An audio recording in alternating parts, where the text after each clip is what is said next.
There are 8 million stories in the naked city. Without a doubt, some of the most interesting stories come out of the gay community.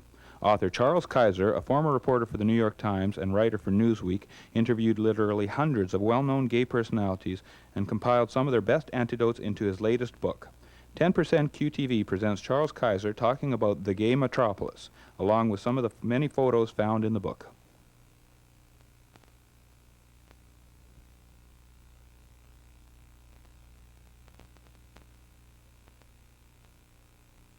The history of gay life in America focused on New York City, and it's a combination of people telling their own personal stories and me trying to describe the larger political and social, cultural events going on around them. And I begin with the 1940s because I argue that in the 1940s the United States Army acted as the great secret unwitting engine of gay liberation in America by putting 20 million Americans in uniform, many of them lesbians and gay men, and thereby creating the largest concentration of homosexuals inside one institution. Many of them come from small towns where they thought they were unique and they discover that they're not, and then they get shipped out through places like New York and San Francisco where they discover gay life, and then they discover it again in Paris and Egypt and all over the world. And many of them come back and resettle together in larger cities, and especially in New York City, where there is probably the largest gay population in the world.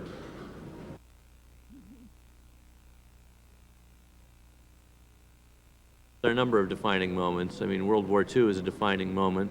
The Kinsey Report in 1948 is a defining moment because he's the first person to suggest that 10% of the male population is primarily homosexual, at least during some part of their lives.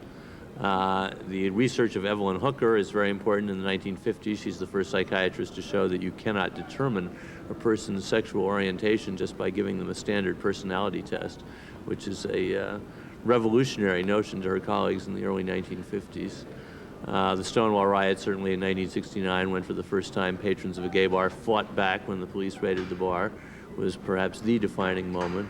The most important intellectual victory was probably 4 years later in 1973 when the American Psychiatric Association removed homosexuality from its list of disorders. And then, of course, there's the AIDS epidemic, which I say would have a greater effect on the shape of the gay community than all the previous events put together. And while obviously it was the worst thing that ever happened because of the terrible devastation it caused, in many ways in America it was also the best thing because it not only forced tens of thousands of people out of the closet, both sick people and healthy people, but it also compelled the community to become a really organized, caring, powerful force in a way that it never was before.